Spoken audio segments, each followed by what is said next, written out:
Kalau kita bicara mengenai teknologi, FTII atau Federasi Teknologi Informasi Indonesia merupakan kumpulan nirlaba yang bertujuan untuk menghimpun berbagai asosiasi nasional dalam bidang teknologi informasi. Dan pemimpin FTII saat ini sudah berada di studio bersama saya, Mbak Sylvia Sumari. Halo Mbak Sylvia, selamat datang di CNN Indonesia Tech News. Kita akan bicara mengenai teknologi, terutama teknologi informasi ini. Anda sudah lebih dari 2 dekade berkecimpung di dalam bidang teknologi informasi. Anda salah satu yang mendobrak stigma bahwa dunia teknologi informasi atau dunia teknologi itu dunia yang sangat maskulin gitu. Anda kemudian terjun dan masuk ke dunia teknologi informasi sudah sejak lama. Jadi kecintaannya tuh untuk bidang teknologi dimulai memang dari kecil. Seneng ngoprek radio, ngoprek TV, ngoprek mobil, pokoknya seneng ngoprek. Dan memang teknologi itu buat saya menarik gitu. Jadi sebenarnya wanita banyak di dalam ini. Dan di Federasi dan dunia teknologi informasi Indonesia sudah banyak sekali perempuan yang ikut terlibat. Itu sayangnya memang belum banyak perempuan. Tapi ada khusus di anggota kami yang memang khusus wanita, yaitu satu asosiasi namanya IWITA, Ikatan Wanita TI gitu ya. Ini ada pelatihan-pelatihan khusus nggak atau training-training khusus bagi para wanita untuk bisa terjun gitu? Oke, kalau yang khusus yang asosiasi ini memang khusus untuk melakukan training buat wanita. Bagaimana mengutilisasi teknologi, bagaimana bisa pakai teknologi untuk mencari pencaharian gitu. Dari perspektif Anda sebagai ketua atau presiden FTII Indonesia, bagaimana Anda melihat perkembangan teknologi informasi Indonesia selama kurang lebih 20 tahun terakhir? Perkembangan teknologi di Indonesia itu sungguh-sungguh pesat. Bukannya sungguh pesat lagi. Nah, berapa pengguna cellphone gitu. Kalau kita lihat dari nomornya, jumlah penduduknya 200 jutaan, kenapa pengguna cellphone-nya bisa 300 juta? Itu menunjukkan bahwa orang tuh banyak sekali membutuhkan teknologi yang namanya internet itu. Bagaimana kondisi infrastrukturnya kalau Mbak Sylvie melihat saat ini? Infrastruktur memang dalam hal ini masih ada kendala.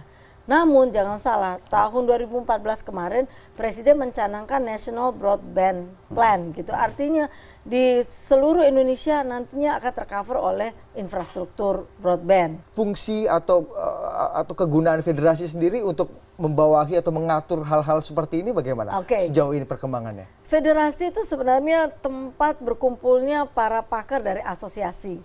Jadi anggota kita tuh bukan perorangan, tapi anggota kita adalah asosiasi-asosiasi. Jadi federasi ini menjadi jembatan antara pemerintah sebagai regulator dengan para asosiasi di sini untuk mempertemukan kepentingannya sebenarnya. Kurang lebih seperti itu. Oke, apa saja yang sudah berhasil Anda jembatani Mbak selama beberapa tahun terakhir ini? Nah sekarang tugasnya federasi fokus untuk pengembangan dunia cyber.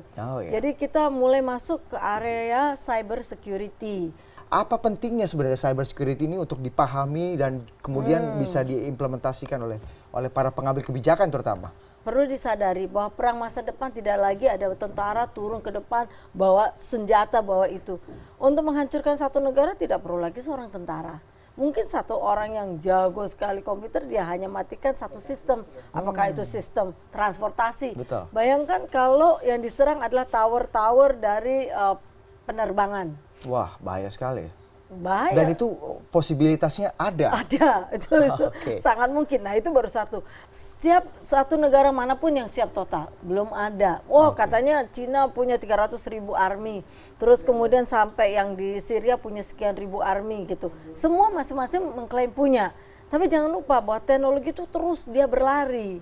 Jadi kita yang dalam hal ini yang harus siap mental, terus kemudian menyiapkan tenaga gitu untuk selalu berpacu dengan teknologi. Yang terakhir Mbak Sylvie, harapan Anda sebagai seorang wanita yang terjun bidang teknologi informasi, harapannya tentang teknologi Indonesia ke depannya dan bagaimana perempuan bisa ikut berkiprah dalam kemajuan teknologi informasi Indonesia. Satu yang paling penting buat wanita adalah jangan takut teknologi. Itu udah mendasar. Yang kedua, lihatlah teknologi sebagai opportunity gitu untuk menjadi lebih baik, berkembang di dalam ekonomi, di dalam segi politis, di dalam segala aspek kehidupan. Teknologi itu adalah teman kita gitu ya, senjata lah kalau mau dibilang kita bawa senjatanya teknologi. Jadi bagi ibu-ibu jangan cuma ngelihat sosial media aja, tapi bagaimana memanfaatkan